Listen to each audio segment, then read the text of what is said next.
Hello दोस्तों, नमस्कार। Rathore GK NCA classes में आपका स्वागत है। मैं आपका host Aditya Rathore current affairs से 15 महत्वपूर्ण क्वेश्चन लाया हूँ। आज का पहला प्रश्न है, हाल ही में सूरजकुंड हस्तशिल्प मेला कहाँ आयोजित किया जाएगा? राजस्थान, मध्य प्रदेश, हरियाणा, पंजाब। यह हरियाणा में आयोजित किया जाएगा। जो यह 15 दिन तक चलने वाला मेला लोगों को ग्रामीण माहौल और ग्रामीण संस्कृति का परिचय देगा। यह मेला हरियाणा राज्य के फरीदाबाद शहर के दिल्ली के निकटवर्ती सीमा से लगे सूरजकुंड क्षेत्र में प्रतिवर्ष लगता है। यह मेला लगभग 3 दशक से आयोजित होता आ रहा है। वर्तमान में इस मेले में हस्तशिल्पी और हथकरघा कारीगरों के अलावा विविध अंचलों की वस्त्र परंपरा, लोक कला, लोक व्यंजनों के अतिरिक्त लोक संगीत और लोक नृत्यों का भी संगम होगा। आज का अगला प्रश्न है, भारत के स्टार निशानेबाज सौरभ चौधरी ने इस साल के पहले ISSF विश्व कप में पुरुषों की 10 मीटर एयर पिस्टल स्पर्धा में निम्न में से कौन सा पदक जीत लिया है? स्वर्ण पदक, रजत पदक, कांस्य पदक, संयुक्त रूप से कांस्य। यह स्वर्ण पदक जीते हैं। जो सौरभ चौधरी स्वर्ण पदक जीते हैं, जो एशियाई खेलों में स्वर्ण पदक जीतने काहिरा में हुआ था। जारी वर्ल्ड कप के स्वर्ण पदक के मुकाबले में जर्मनी के माइकल स्वाल्ड को पछाड़ा और रूस के अर्टेम चेरनोसोवा ने कांस्य पदक जीता है। दोस्तों, जो मेरे चैनल पे पहली बार आए हैं कृपया सब्सक्राइब कर लें, और जो सब्सक्राइब कर लिए हैं वह लाइक, शेयर और कमेंट करके यह न बताना भूलें कि आप 15 में कितना सही करते हैं। पंजाब किंग्स ने किस सलामी बल्लेबाज को IPL 2022 के लिए अपना नया कप्तान बनाया है? शिखर धवन, मयंक अग्रवाल, KL राहुल, अर्शदीप सिंह। यह मयंक अग्रवाल हैं, जो पंजाब किंग्स के अब कप्तान हो गए हैं। 2021 में KL राहुल थे। अब मयंक अग्रवाल को 12 करोड़ रुपए देकर रिटेन किया था पंजाब किंग्स ने, और इन्हें अब टीम की कप्तानी भी दे दी गई है। अगला प्रश्न है, भारत पे के किस सह संस्थापक और प्रबंध निदेशक ने अपने पद से इस्तीफा दे दिया है? विवेक अग्निहोत्री, अश्नीर ग्रोवर, राहुल सचदेवा, मोहन सेठ। यह अश्नीर ग्रोवर सही हो जाएगा इसका आंसर। जो इसके प्रबंध निदेशक और सह संस्थापक थे, इन्होंने इस्तीफा दे दिया है।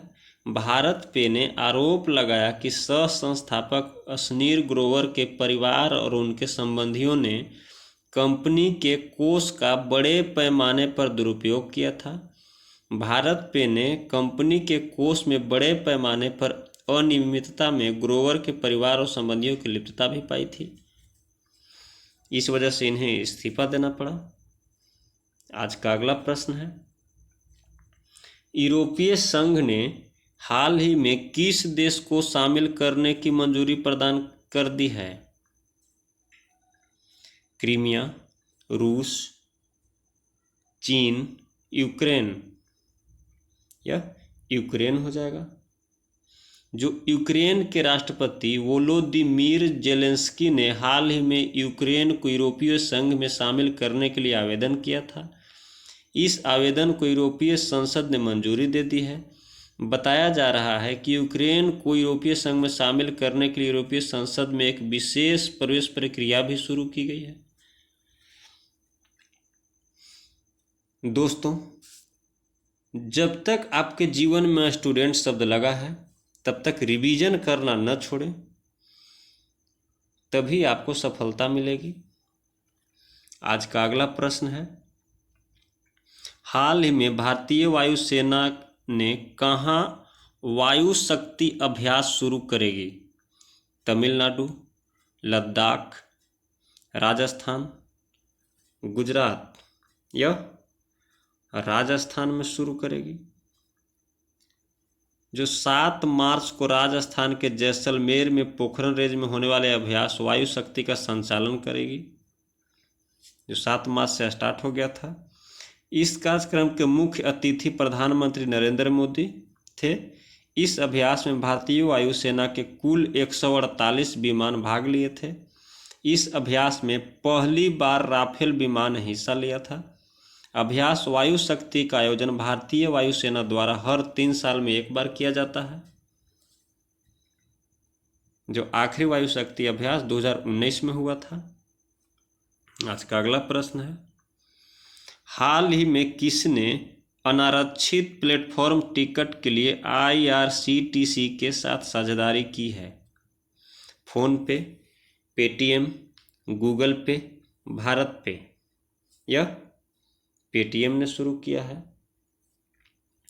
जो देश भर के रेलवे स्टेशन पर लगे ऑटोमेटिक टिकट वेंडिंग मशीन यानी ATVM में पेटीएम QR कोड स्कैन करके टिकट बुक किया जा सकता है।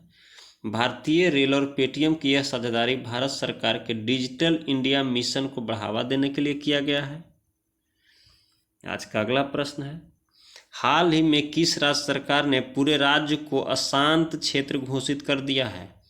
जम्मू कश्मीर, सिक्किम, मणिपुर, असम? यह असम सही हो जाएगा। जो असम सरकार ने राज्य में विवादास्पद सशस्त्र बल यानी विशेष अधिकार अधिनियम 1958 को 6 महीनों के लिए बढ़ा दिया है। अधिसूचना 28 फरवरी से लागू हो गया है। प्रारंभ में यह अविभाजित असम में नागाओं द्वारा आंदोलन के दौरान 1955 का असम अशांत क्षेत्र अधिनियम था।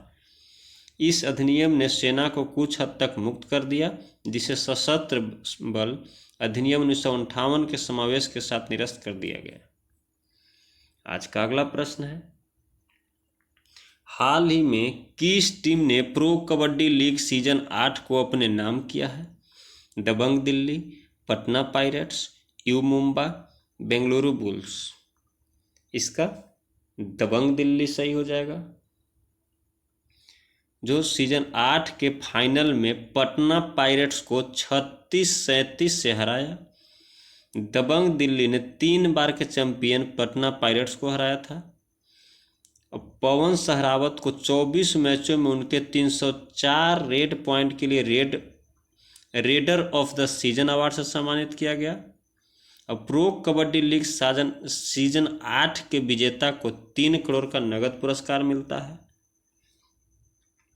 आज का अगला प्रश्न है, हाल ही में भारत विश्व स्तर पर अरबपतियों की आबादी में किस स्थान पर रहा है? पहला, दूसरा, तीसरा, चौथा? यह तीसरा पे रहा है। जो 2021 में विश्व स्तर पर अरबपतियों की आबादी की संख्या सबसे अधिक के मामले में भारत तीसरे स्थान पर है। भारत में ultra high net worth individuals की संख्या 2021 में 11% सालाना बढ़कर 145 अरबपतियों की हो गई है, जो एशिया पैसिफिक क्षेत्र में सबसे अधिक प्रतिशत वृद्धि है। आज का अगला प्रश्न है, हाल ही में किसने नेक्स्ट जनरेशन गोज-T मौसम उपग्रह लॉन्च किया है? CNSA, SpaceX, ISRO, NASA? यह नासा ने लॉन्च किया है। तो एक बार उपग्रह अपनी भू स्थिर अक्षा में स्थापित हो जाने के बाद इसका नाम बदलकर गोज-T से गोज-18 कर दिया जाएगा। पश्चिमी गोलार्ध में मौसम और खतरनाक पर्यावरणीय परिस्थितियों का पूर्वानुमान लगाने के लिए राष्ट्रीय महासागरीय और वायुमंडलीय प्रशासन द्वारा गोज-T का उपयोग किया जाएगा। आज का अगला प्रश्न है, विश्व बैंक ने किस देश के लिए संयुक्त राष्ट्र की एजेंसियों और एनजीओ को $1 अरब का फंड देने की घोषणा की है? Ukraine, Afghanistan, Romania, Iraq. यह अफगानिस्तान इसका सही हो जाएगा। तो गंभीर आर्थिक संकट झेल रहे अफगानिस्तान के लिए विश्व बैंक ने $1 अरब की मानवीय सहायता देने की घोषणा की है। आज का अगला प्रश्न है, हाल ही में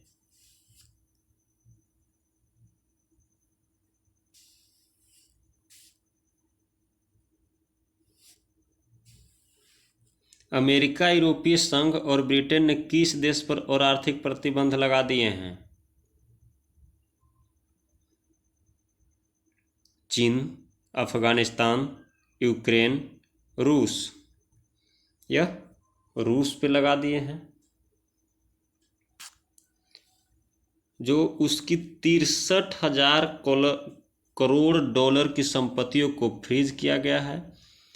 यूरोपीय संघ आयोग की अध्यक्ष उर्सुला वान के अनुसार प्रतिबंधों से रूसी बैंक अंतर्राष्ट्रीय स्तर पर लेन देन नहीं कर पाएंगे, जिससे उसके आयात निर्यात पर असर पड़ेगा।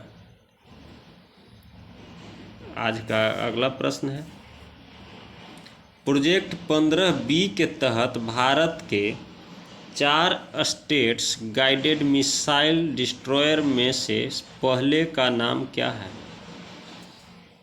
INS Kochi, INS Visakhapatnam, INS Rudra, INS प्रबल। इसका INS विशाखापट्टनम सही है। जो आंध्र प्रदेश के मुख्यमंत्री जगन मोहन रेड्डी ने विध्वंसक INS विशाखापट्टनम को समर्पित किया है।